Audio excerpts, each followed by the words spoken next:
अरिहन्तो भगवन्त इन्द्रमहिता सिद्धास्य सिद्धीश्वरा आचार्य जिनिशासिडोन्नतिकरा पूजा उपाध्यायका श्री सिद्धांत सुपाठका मुनिवरा रत्नत्रयाराधका पंचेते परमेष्टिना प्रतिदिनं कुर्वन्तु ते मंगलम। अनंत अनंत परम सिद्ध भगवान की जय। 1000 श्री आदिनाथ भगवान की जय। अंतिम तीर्थेश भगवान महावीर स्वामी की जय। आचार्य भगवान गुरुवर श्री विशुद्ध सागर जी महाराज की जय। सम्यक समाधान प्रदाता मुनिषि सुप्रभ सागर जी महाराज की जय। मुनिषि प्रणत सागर जी सौम्य सागर जी मुनिराज की जय। जय जन बंधुओं, हम सभी यहाँ उपस्थित हुए हैं देश के लोकप्रिय कार्यक्रम सम्यक समाधान के लिए। एक ऐसा कार्यक्रम, एक अनूठा प्लेटफॉर्म जिसके माध्यम से हम सभी के मन में उठने वाले जो विकल्प है उस विकल्पों का सम्यक समाधान मुनिश्री अपने मुखारविंद से हम सभी को प्रदान करते हैं। कितने अहोभाग्य के वह क्षण होंगे जिस क्षण में अपने मन में उठने वाले विकल्पों का समाधान पंचम परमेष्टि साधु परमेष्टि के मुखारविंद से हम सभी को प्राप्त होता है। अगर आप इस कार्यक्रम से जुड़ना चाहते हो या कार्यक्रम के माध्यम से अपने मन में उठने वाले विकल्पों का समाधान चाहते हो तो कार्यक्रम में नीचे जो पट्टी पे स्क्रॉल पे या फ्लिप पे जो हमारे नंबर चल रहे हैं, हमारे ईमेल आईडी है, उसके माध्यम से आप अपना विकल्प हम तक पहुंचा सकते हैं। उस विकल्पों को एकत्रित करके मुनिषी तक पहुंचाया जाएगा। वो मुनिषी के मुखारविंद से हम सभी लोग सम्यक समाधान प्राप्त करेंगे।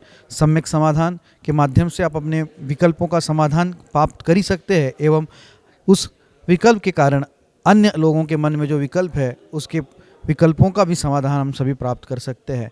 तो आप जल्द से जल्द अपने मन में उठने वाले विकल्पों को हम तक पहुंचाएं और हम सभी लोग उस विकल्प का सम्यक समाधान मुनिषी के मुखारविंद से प्राप्त करेंगे। मुनिषी के चरणों में नमोस्तु करते हुए आज के उस कार्यक्रम को, लोकप्रिय कार्यक्रम की शुरुआत करते हैं। मुनिषी प्रणत सागर जी महाराज से निवेदन करते हैं कि हे स्वामी, आज के कार्यक्रम को गति प्रदान करते हुए संचालित करें। नमोस्तु नमोस्तु नमोस्तु। नमो अरिहंताणं नमो सिद्धाणं नमो आयरियाणं नमो अध्यायाणं नमो लोय सब साहुणं।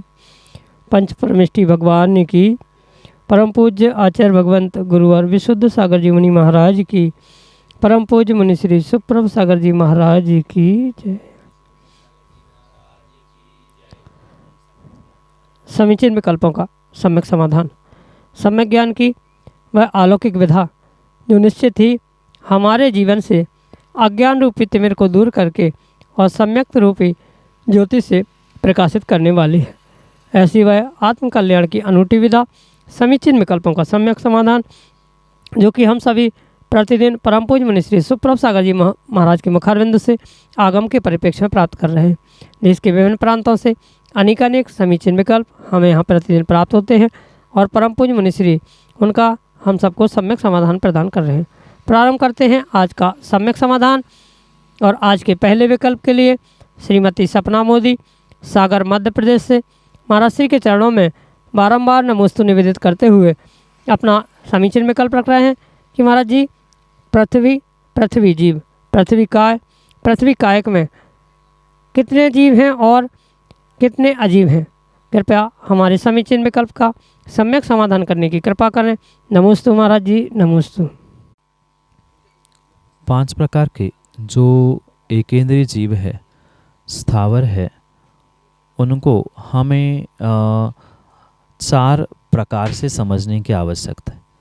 जैसे पृथ्वी कायिक, वनस्पति कायिक, अग्नि कायिक, वायु कायिक आदि ये जो 5 स्थावर यानी एकेंद्रीय जीव कहे जाते हैं, उनको आचार्य भगवंतों ने 4 प्रकार से समझाने का प्रयास किया। जैसे पृथ्वी कायिक जीवों के ही विषय में अगर समझे तो वहाँ उनके 4 भेद कहे। सामान्य पृथ्वी जीव, पृथ्वी काय और पृथ्वी कायिक। इन चारों को भी हमें आगम के परिप्रेक्ष्य में सुव्यवस्थित समझने की आवश्यकता है, क्योंकि मात्र पृथ्वी में ही नहीं अपितु वनस्पति में भी, अग्नि में भी, वायु में भी पांचों स्थावरों में इस विषय को सुस्पष्ट समझने की आवश्यकता है, क्योंकि जब तक इनमें भेद नहीं समझ में आएंगे तब तक किसी भी प्रकार से उनके जीव अजीव आदि का निर्णय भी होना संभव नहीं हो सकता। जैसे सामान्य रूप से जो हमें भूमि दिखती है वह सामान्य रूप से भूमि होने से उसे सामान्य पृथ्वी कहा जाता है। जो सामने हमें भूमि आदि दिख रही है, वह मिट्टी आदि दिख रही है या रोड आदि जो भी दिख रहा है, वे पूर्ण रूप से सामान्य रूप से अगर ग्रहण कर रहे हैं तो वह सामान्य पृथ्वी है। जहाँ पृथ्वी कायिक यानी पृथ्वी ही जिसका शरीर है वह वास्तव में पृथ्वी कायिक कहा जाता है। साथ में जो पृथ्वी काय यानी जिसमें से पृथ्वी कायिक जीव निकल चुका है, मात्र उसका शेष शरीर बचा है, वही पूर्ण रूप से पृथ्वी काय कहा जाता है। जैसे अगर दृष्टांत के रूप में समझे तो किसी पत्थर में, बहुत बड़े चट्टान में जो जीव निवास कर रहा है वह उस शरीर के साथ जो जीव होता है वह पृथ्वी कायिक जीव होता है। जैसे ईंट, गुम्मा आदि मिट्टी से ही बनते हैं, पृथ्वी कायिक वह उसके शरीर से ही बनते हैं। तो जहाँ से जीव निकल चुका है वह मात्र जो शरीर बचा है वह पृथ्वी काय कहा जाता है। पुनः समझना, जैसे वह मिट्टी से बनी हुई ईंट है या गुम्मा है, उसमें से जीव निकल चुका है, वो मिट्टी मात्र अब पक चुकी है, तो वह जो शरीर है वह पृथ्वी काय के रूप में स्वीकार किया जाता है, जो कि पूर्ण रूप से निर्जीव अजीव के रूप में ही समझना होगा। पर जो पृथ्वी कायिक होता है और पृथ्वी जीव होता है, ये दोनों भी पूर्ण रूप से जीव के रूप में ही, चेतन के रूप में ही स्वीकार करना होता। पृथ्वी जीव वो कहलाता है जो कहीं से विग्रह गति के द्वारा पृथ्वी कायिक में जन्म लेने के लिए पुरुषार्थ कर रहा है या विग्रह गति में उस पृथ्वी कायिक में पहुंच रहा है। ऐसे उस कार्य को पहुंचाने वाला या ऐसे स्थान तक पहुंचाने वाला जो होता है वही पृथ्वी जीव के रूप में स्वीकार करना होगा। इसलिए पृथ्वी कायिक और पृथ्वी जीव ये दोनों ही जीव के स्वरूप के होते हैं, जिसमें चेतनत्व होता है, और पृथ्वी काय और सामान्य पृथ्वी, इन दोनों को कहीं ना कहीं अजीव रूप में ही हमें स्वीकार करना होगा, क्योंकि पृथ्वी जीव विग्रह गति में होता है, वह चेतना के साथ होता है। इसलिए उसे पूर्ण रूप से पृथ्वी जीव चेतन रूप समझे, और पृथ्वी कायिक जो शरीर के साथ है, वर्तमान में पृथ्वी ही जिसका शरीर है वह पृथ्वी कायिक होने से दोनों भी चेतन रूप जीव रूप समझे। अन्य जो दो है वह निर्जीव या अजीव रूप ही समझने योग्य है। यही आपके लिए सम्यक समाधान। श्रीमती प्रिया सिंघई, ललितपुर, उत्तर प्रदेश से महाराज श्री के चरणों में बारंबार नमोस्तु निवेदित करते हुए अपना समीचीन प्रश्न रख रहे हैं कि महाराज जी, शांति पाठ में भगवान के 108 गुण कहे हैं, लेकिन भगवान के तो 1008 गुण होते हैं, ऐसा क्यों? हमारे समीचीन विकल्प का सम्यक समाधान करने की अनुकंपा करें। नमोस्तु महाराज जी, नमोस्तु।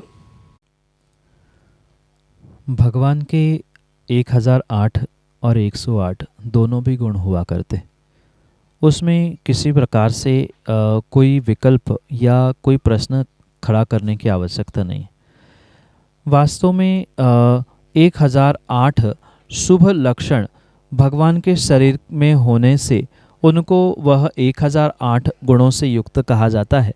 साथ में जैसे वह भगवान हैं, वह पहले निर्ग्रंथ मुनिराज थे और निर्ग्रंथ मुनिराज बनकर ही भगवान बनते हैं, या जो भगवान है वो भी पहले निर्ग्रंथ मुनिराज ही है।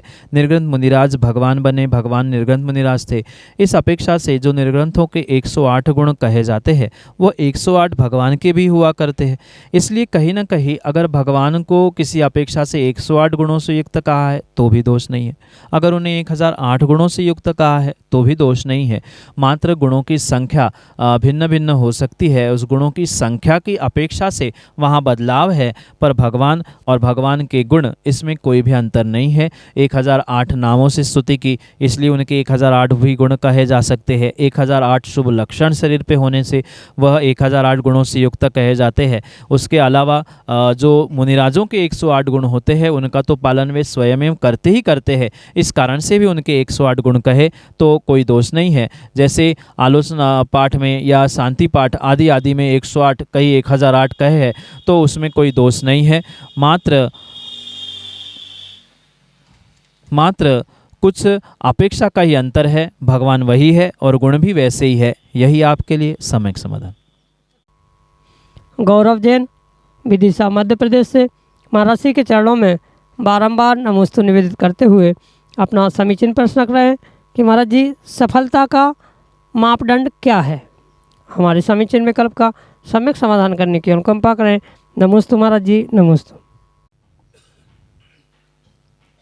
सफलता एक सब्जेक्टिव टर्म है, मतलब सफलता के मायने सबके लिए भिन्न भिन्न प्रकार के हो सकते। किसी के लिए आर्थिक सफलता होती है, किसी के लिए शैक्षणिक यानी लौकिक में पढ़ाई के रूप में सफलता होती है। इसलिए सर्वथा सफलता का मापदंड यूनिट या कोई थर्मामीटर नहीं बनाया जा सकता कि सबके लिए एक समान ही वह लगाकर बुखार नाप लिया जाए, क्योंकि सबकी सफलता के मायने, सबकी सफलता की परिभाषा भिन्न भिन्न हो सकती है। कोई जीवन में मात्र सुख शांति को प्राप्त करने को ही सफलता मानता है, कोई धन दौलत को कमाने को सफलता मानता है, तो कोई अन्य अन्य अनेक प्रकार से कारणों को ही वह सफलता का निमित्त मानता है। इसलिए यह अवश्य समझे कि सफलता के मापदंड बहुत बहुत विवेकपूर्वक प्रत्येक व्यक्ति के सब्जेक्टिव के साथ ही हो सकते हैं। सब्जेक्टिव का मतलब व्यक्तिगत रूप से ही सफलता की परिभाषा की जा सकती है। जो मेरी सफलता की परिभाषा मेरे जीवन के लिए है, ज़रूरी नहीं है कि वह सामने वाले के लिए हो। जो आपके लिए है, ज़रूरी नहीं है आपके मित्र के लिए सफलता की परिभाषा हो। कहीं ना कहीं सबके लिए सफलता, सफलता का मापदंड, सफलता का यूनिट, सफलता कहीं ना कहीं भिन्न रूप से ही समझने की आवश्यकता है, जो कि आपके लिए सम्यक समाधान से। आनंद जैन विदिशा मध्य प्रदेश से महाराज श्री के चरणों में बारंबार नमोस्तु निवेदित करते हुए अपना समीचीन विकल्प रख रहे हैं कि महाराज जी पहले कई भामाशाह हुए हैं जिन्होंने बड़े बड़े मंदिरों का निर्माण करवाया। जब हम ये मानते हैं कि दान देने से पुण्य का बंध होता है, तो फिर उन भामाशाह दानवीरों के वंशज विलुप्त क्यों हो गए हैं। हमारे समीचीन विकल्प का सम्यक समाधान करने की अनुकंपा करें। नमोस्तु महाराज जी, नमोस्तु।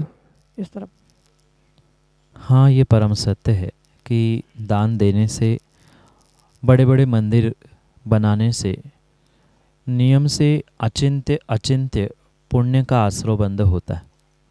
और बड़े मंदिर बड़े भगवान ही नहीं, अपितु छोटे से भगवान और छोटा सा मंदिर भी, आचार्य भगवंतों ने इतना तक लिखा है, एक सरसों के दाने के बराबर भगवान की प्रतिमा और धनिया के पत्ते के बराबर अगर जिन मंदिर बनाया है, तो नियम से वहाँ पर आपको सातिशय पुण्य का, अचिंत्य पुण्य का आश्रय बंधा अवश्य ही होगा।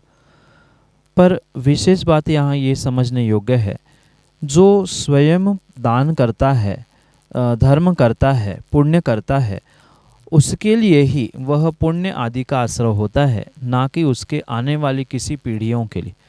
क्योंकि अगर किसी की ये भ्रांति है कि पिता ने बहुत सारा दान दे दिया, बहुत धर्मशाला, मंदिर, भगवान प्रतिमा आदि विराजमान कर ली, तो उनके पुण्य से जो उनकी संतान है, उनके वंशज है, उनको भी कहीं ना कहीं पुण्य प्राप्त हो, ज़रूरी नहीं है।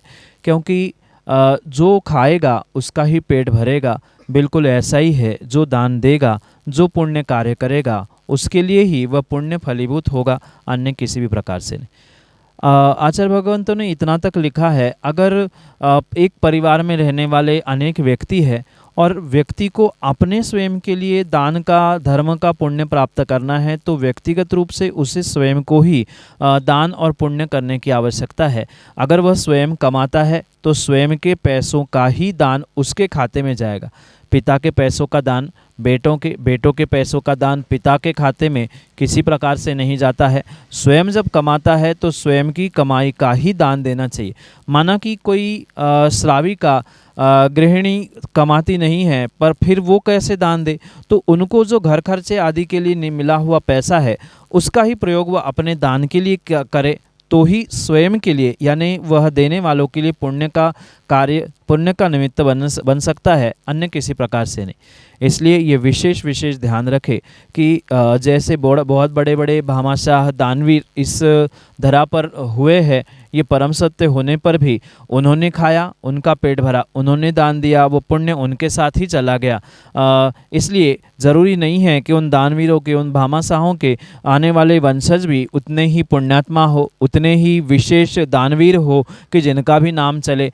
कहीं ना कहीं ये व्यक्तिगत अपने अपने पुण्य पाप से ही होने वाला कार्य होने से वे आने वाले समय में विलुप्त होते हुए देखे में आ रहे हैं। ये अवश्य समझे कि मात्र वर्तमान के भामाशाह दानवीर ही नहीं, ऐसा भी कहा जाता है कि चक्रवर्ती का बेटा चक्रवर्ती कभी नहीं बन सकता, क्योंकि जो चक्रवर्ती का पुण्य है 9 निधि 14 रत्न है, जैसे ही चक्रवर्ती मृत्यु को प्राप्त होता है तत्क्षण ही वह 14 रत्न 9 निधियाँ समाप्त हो जाती है, वह उनके बेटे के परिवार के किसी भी जनों के पास नहीं पहुंचता है। ये परम सत्य समझना। जब चक्रवर्ती की धरोहर, चक्रवर्ती के चक्र रत्न आदि उनके बेटे को, उनके वंशजों को प्राप्त नहीं होते हैं, उनका वंशज नहीं बचा है, तो यहाँ जो चक्रवर्ती नहीं होने पर भी भामाशाह दानवीर आदि है, तो उनका भी किसी भी प्रकार से वंश बचे। पुण्य उदय में बच्चों के भी रहे, ये ज़रूरी नहीं है।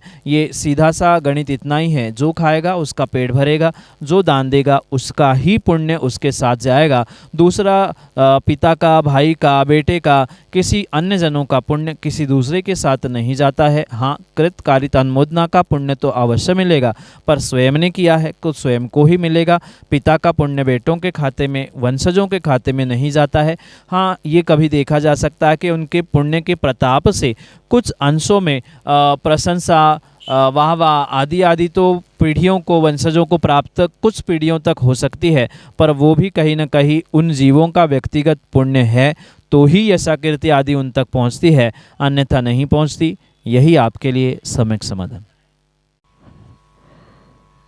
सिमी जैन, जतारा, मध्य प्रदेश से अगले समीचीन विकल्प के लिए। नमोस्तु महाराज जी, नमोस्तु महाराज जी, नमोस्तु महाराज जी। महाराज जी, मेरा प्रश्न यह है कि क्या जिनेंद्र भगवान की अष्ट धातु की जो प्रतिमाएं होती हैं, उनमें से क्या एक धातु की अलग से प्रतिमा हो सकती है या अलग अलग धातु की प्रतिमाएं हो सकती हैं? कृपया कर जिज्ञासा का समाधान कीजिए। नमोस्तु महाराज जी। जिनेंद्र भगवान की प्रतिमा अनेक प्रकार की वर्तमान में प्राप्त होती है। कुछ धातु की, कुछ पाषाण की, कुछ रत्नमयी भी प्रतिमाएं प्राप्त होती। वहाँ विशेष बात ये समझनी होगी कि जो धातु की प्रतिमाएं बनाई जाती है, वहाँ पर मात्र और मात्र उत्कृष्ट धातुओं के माध्यम से ही उस भगवान की प्रतिमा आदि बनाने का आगम में प्रमाण प्राप्त होता है। जैसे लोहा आदि है, यह पूर्ण रूप से अशुद्ध धातु मानी जाती है, इसलिए उनका प्रयोग कभी भी धातु की प्रतिमा बनाने में नहीं किया जाता। रही बात जो उत्कृष्ट धातु सोना चांदी आदि मानी जाती है, हर व्यक्ति सोना चांदी जैसे उत्कृष्ट धातुओं के द्वारा प्रतिमा बनाने की शक्ति नहीं रखता है, किसी की आर्थिक परिस्थिति उतनी नहीं है, पर फिर भी अगर उसे प्रतिमा विराजमान करनी है तो वह इन धातुओं के संयोग से ही प्रतिमा बनाने का पुरुषार्थ करता है। क्योंकि मात्र एक धातु की प्रतिमा जब बनती है तो कहीं ना कहीं, चाहे पीतल की हो, तांबे की हो, वह पूर्ण रूप से उत्कृष्टता को देने वाली नहीं हो सकती है। इसलिए कहीं ना कहीं उन 8 धातुओं को ही मिलाकर वह भगवान की प्रतिमाएं बनाई जाती है। जैसे पूर्ण रूप से सोना चांदी की नहीं बन पा रही है तो कुछ अंश उसमें सोने का, कुछ अंश चांदी का, कुछ तांबे का, कुछ पीतल का, कुछ जस्ता आदि सभी धातुओं को बनाकर मिलाकर ही वह धातु को आकार दिया जाता। जैसे चांदी आदि की भी प्रतिमा अगर मात्र शुद्ध है तो वह पूर्ण रूप से ढलती नहीं है, वह टूटने की, बिखरने की भी संभावना होती है।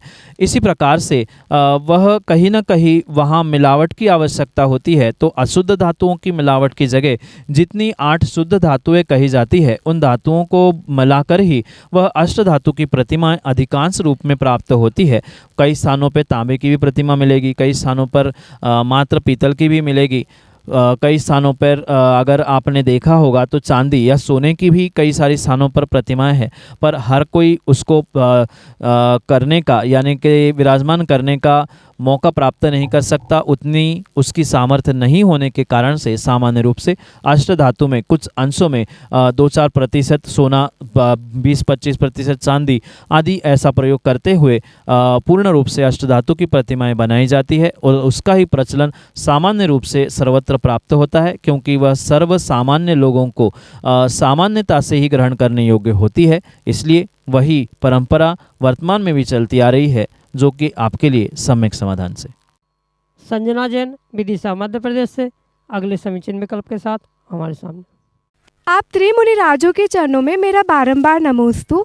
महाराज जी, मेरा प्रश्न ये है कि जिस तरह हमारे निर्ग्रंथ मुनि पिछी कमंडल आवश्यक रूप से रखते हैं, क्या उसी तरह क्षुल्लक जी भी पिछी आवश्यक रूप से रखते हैं, या वे मार्जिन के लिए एक कपड़ा यूज़ कर सकते हैं? कृपया मेरा सम्यक समाधान कीजिए। नमोस्तु महाराज जी। आगम के परिप्रेक्ष्य में जो 11वीं प्रतिमाधारी शुल्लक कहे जाते हैं, उन शुल्लकों की 2 प्रकार की व्यवस्था है आचार्य भगवंतों ने प्रदान की है। वहाँ जब शुल्लक को 11वीं प्रतिमा प्रदान की जाती है, जिसे सामान्य भाषा में शुल्लक दीक्षा आदि कहा जाता है, वहाँ यह विशेष बात ध्यान रखें कि दोनों प्रकार से उनकी वह दीक्षा का विधान प्राप्त होता है। कई सारी विधियाँ आगम के परिप्रेक्ष्य में इन शुल्लक आदि के निमित्त से समझने की आवश्यकता है। जो शुल्लक जी होते हैं वह आहारचर्या करने के लिए 7 घर भिक्षा मांगने के लिए भी जा सकते हैं, जो कि परंपरा वर्तमान में बिल्कुल विलुप्त सी हो गई है। शुल्लक जी है तो उनको वह 11 लड़ियों का जनीब पहनना यह भी आवश्यक कहा गया है। ज़रूरी नहीं है कि वह कटोरे में ही आहार करे, वे बढ़िया थाली लगवा कर किसी एक स्थान में बैठकर भी भोजन आहार ग्रहण कर सकते हैं। ऐसी अनेक परंपराएं आगम के परिप्रेक्ष्य में समझने की आवश्यकता। इन्हीं परंपराओं में शुल्लक जी के लिए पिच्छी के साथ साथ कहीं न कहीं मृदु वस्त्र रखने की भी आज्ञा आचार्य भगवंतों ने प्रदान की है। माना कि किन्हीं कारणों से अगर पिच्छी प्रदान नहीं की गई है तो वह मृदु वस्त्र के द्वारा ही मार्जिन करते हुए जीवों की रक्षा का पुरुषार्थ अवश्य ही कर सकता है। विशेष बात ये ध्यान रखें कि अगर 11 प्रतिमाओं का अवधारण उनके द्वारा, उनके पास गुरुओं के द्वारा किया गया है, तो किसी भी प्रकार से यह विकल्प करने की आवश्यकता नहीं है कि मृदु वस्त्र क्यों है, कि पिच्छी क्यों नहीं है, कि पिच्छी ही है, मृदु वस्त्र क्यों नहीं है। जब दोनों उल्लेख आगम ग्रंथों में प्राप्त होते हैं तो दोनों प्रकार से वह शुल्लक जी ही माने जाएंगे, उनकी 11 प्रतिमा ही मानी जाएगी, उनमें किसी भी प्रकार से कोई दोष नहीं है। जैसे कि मैंने आहारचर्या के विषय में भी उनके बारे में कहा कि वे 7 घर जाकर मांग कर भी खा सकते हैं, या एक ही चौके में बैठकर जो जैसा परोस रहा है थाली में भी खा सकते हैं, एक कटोरे में भी खा सकते हैं। ये शुल्लक की चर्या का जैसा जैसा प्रमाण प्राप्त होता है वहाँ उस प्रकार से समझने की आवश्यकता है। ये ज़रूर है जब वे थाली में भोजन करेंगे वहाँ उनके लिए बर्तनों की सीमा कही गई है। ऐसा नहीं है जैसे श्रावक 10, 20, 50 बर्तनों में भोजन करता है, ऐसा नहीं है। उनके लिए नियम अलग अलग है, पर ऐसा भी नहीं है कि वे थाली में खा रहे हैं तो शुल्लक नहीं है, कटोरे में ही खाने वाले शुल्लक है, पिच्छी वाले ही शुल्लक है, कपड़े वाले नहीं है। ये अनेक परंपराएं जो आगम के प्रमाणों से प्राप्त होती है उसे आगम प्रमाण से समझने की आवश्यकता है, जो कि आपके लिए सम्यक समाधान से। श्रीमती स्वाति जैन सागर मध्य प्रदेश से अगले समीचीन विकल्प के लिए। महाराज श्री के चरणों में मेरा बारंबार नमोस्तु। महाराज श्री, मेरा प्रश्न यह है कि अगर किसी व्यक्ति का देवदर्शन के बाद ही भोजन करने का नियम हो और अगर कहीं बाहर जाने पर हमें देवदर्शन उपलब्ध ना हो और कहीं श्वेतांबर या मुमुक्षु के मंदिर में हम क्या देवदर्शन करके अपने नियम का पालन कर सकते हैं या नहीं? नमोस्तु महाराज जी। अगर जिन दर्शन का नियम है और जिन दर्शन के बाद ही भोजन ग्रहण करने का नियम है, तो कायदा और आगम तो यही कहता है कि जिस दिन भगवान के दर्शन नहीं मिलते उस दिन उन व्यक्तियों को पूर्ण रूप से उपवास ही ग्रहण करना चाहिए। ठीक है, अगर माना कि किसी कारणों से आपके पास उपवास ग्रहण करने की या उपवास करने की शक्ति नहीं है, तो वहाँ ये ध्यान रखें कि नियम लेते समय ही कुछ हम ऐसा संकल्प करें कि माना कि हम नियम तो ले रहे हैं पर हम नहीं कर पा रहे हैं, तो हम दूध का त्याग करेंगे, अमुक रस का त्याग करेंगे, अमुक सामग्री का त्याग करेंगे, या कुछ ऐसा और नियम कठोर ले ले जिससे कि हमें बोध हो कि आज हमने भगवान के दर्शन नहीं किए हैं।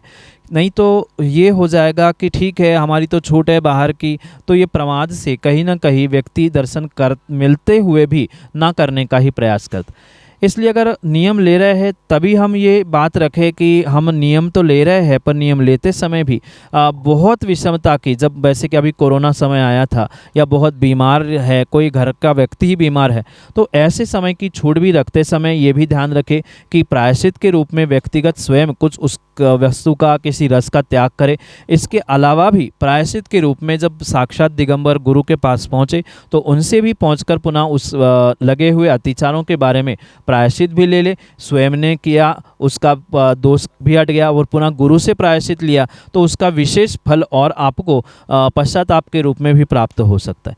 रही बात अन्य मंदिरों की, वहाँ ये ध्यान रखें कि जो श्वेतपट्ट आमनाओं के मंदिर होते हैं वहाँ किसी भी प्रकार से वितरागता ना होने से वह आपका जैन धर्म का नियम नहीं पाला जाएगा। पर अन्य जो संप्रदाय जिसे एक विशेष लोगों ने मान के रखा है, वहाँ ये बात ध्यान रखें कि वहाँ अगर जिनेंद्र भगवान वीतराग मुद्रा में हमें दिख रहे हैं तो वह हमारा नियम पूर्ण माना जाएगा, भले ही सूर्य मंत्र देने वाला कोई क्यों ना हो। क्योंकि अगर सर्वथा ऐसा माना जाएगा तो पुराने समय में जो प्राचीन प्रतिमाएं वर्तमान में बहुत बड़े बड़े तीर्थों में मिलती है उनको भी सूर्य मंत्र भट्टारकों ने दिए हैं, तो वह पूर्ण रूप से प्रतिमाएं हमारे लिए अपूज्य हो जाएंगी। तो इसलिए ये अनेकांत से विचार करते हुए निर्णय करने की आवश्यकता है कि जिन दर्शन करते समय हम मात्र वीतरागता को देखें, जहाँ हमें वीतरागता दिख रही है तो वहाँ जिन मंदिर, जिन भगवान के दर्शन करने का हमारा नियम, हमारा संकल्प पूर्ण होता है। मात्र श्वेतपट्ट आमना है, वहाँ वह वीतरागता है ही नहीं है, इसलिए उसमें दोष है। अन्य किसी स्थानों में जहाँ हमें वीतरागता दिख रही है, कोई भी संप्रदाय, कोई पंथ क्यों ना हो, पर वीतरागता है, वस्त्र आभूषण नहीं है, तो कोई भी हमें दर्शन करने में दोष नहीं है, हमारा नियम उससे नहीं टूटता है। पर अगर आप प्रमादी बनकर ये सोचो कि ठीक है हम प्रायश्चित ले लेंगे, तो कभी भी नियम पूर्ण नहीं होगा।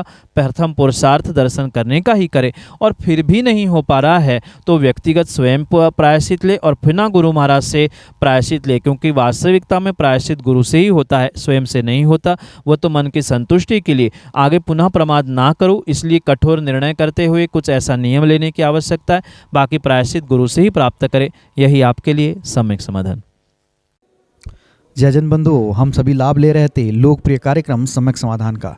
प्रतिदिन की भांति यह कार्यक्रम 5:13 पे यूट्यूब चैनल सुप्रभ उवाच के माध्यम से प्रसारित होता है।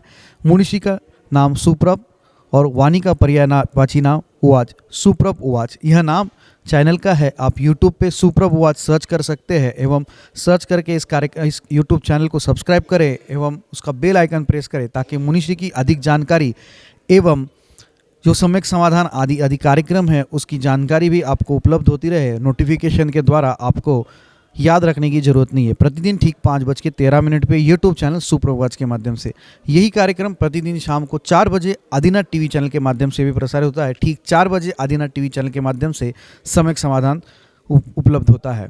शाम को 7:40 पे जिनवा टीवी के माध्यम से मुनिषी के प्रवचन विगत चातुर्मास्थली विदिशा में सुक्ति मुक्तावली इस अद्भुत ग्रंथ पे हुए थे। उस प्रवचनांश प्रतिदिन शाम को 7:40 पे जिनवा टीवी के माध्यम से प्रसारित होते हैं। आप सभी लोग घर बैठे सुक्ति मुक्तावली इस ग्रंथ का स्वाध्याय करते हुए मुनिषी के वाणी का लाभ ले सकते हैं। प्रतिदिन 2:30 पे 2:30 बजे मुनिषी के प्रवचन आदिनाथ टीवी चैनल के माध्यम से भी प्रसारित होते हैं। आप सभी लोग दोपहर को 2:30 पे आदिनाथ टीवी चैनल के माध्यम से भी मुनिषी के प्रवचन का लाभ ले सकते हैं। आज के लिए इतना ही। मुनिषी के चरणों में कोटिशा नमोस्तु करते हुए आज के इस लोकप्रिय कार्यक्रम को यहीं पे विराम देते हैं। नमोस्तु नमोस्तु नमोस्तु।